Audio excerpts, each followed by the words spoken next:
Hello students, स्वागत है आपका डॉक्टर एवी बालिका के ऑनलाइन क्लासेस में। आज हम इसमें बेसिक घन और घनाभ के बारे में पढ़ेंगे। क्या होता है घन घनाभ? देखिए यहाँ पे आपको फिगर दिख रहा होगा, दिख रहा है? ये है आपका, ये घन का चित्र है और ये घनाभ का चित्र है। अब इस दोनों में डिफरेंस क्या है ये पढ़ेंगे हम।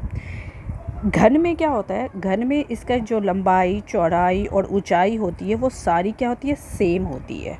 ठीक है, सारी सेम होती है, लंबाई, चौड़ाई, ऊंचाई। जबकि घनाभ में क्या होता है, इसकी लंबाई, चौड़ाई और ऊंचाई ये क्या होता है, ये अलग अलग होते हैं। ठीक है, ये बिल्कुल अलग अलग होंगे।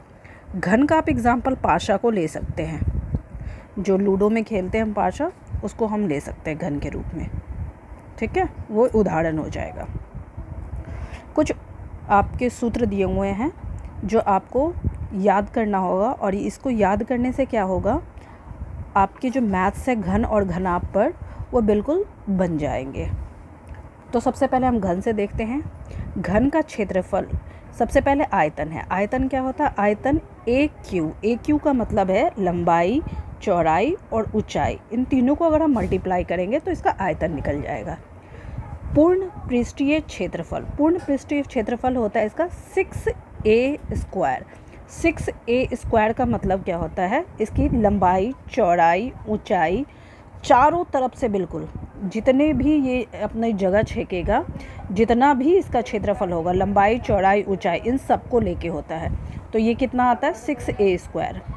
अब तीसरा है वक्र पृष्ठीय क्षेत्रफल। वक्र पृष्ठीय क्षेत्रफल का मतलब होता है इसका बॉटम यानी ज़मीन और छत को छोड़कर, ज़मीन और छत को छोड़कर चारों तरफ का जो एरिया होता है उसे हम कहते हैं वक्र पृष्ठीय क्षेत्रफल, और इसका फॉर्मूला होता है 4a²।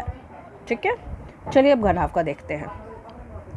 घनाभ का आयतन होता है लंबाई गुना चौड़ाई गुना ऊंचाई।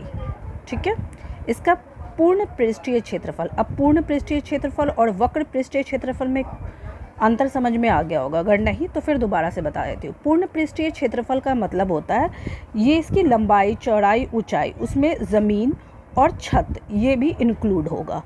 ठीक है, ये भी शामिल होंगे, तो इसको हम कहते हैं पूर्ण पृष्ठीय क्षेत्रफल।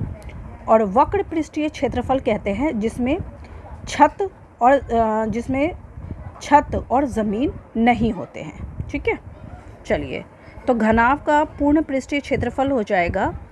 इसमें क्या होता है, इसके जो है ये चारों तरफ के होते हैं ना, तो इसके लंबाई गुना चौड़ाई गुना ऊंचाई, इन तीनों को दो बार करके इसको 2 से हम मल्टीप्लाई कर देंगे। वक्र पृष्ठीय क्षेत्रफल का भी फॉर्मूला है 2 × h × l+b। ठीक है, इससे क्लास 8 का 11.3 चैप्टर बनाने में बहुत हेल्प मिलेगा। Thank you.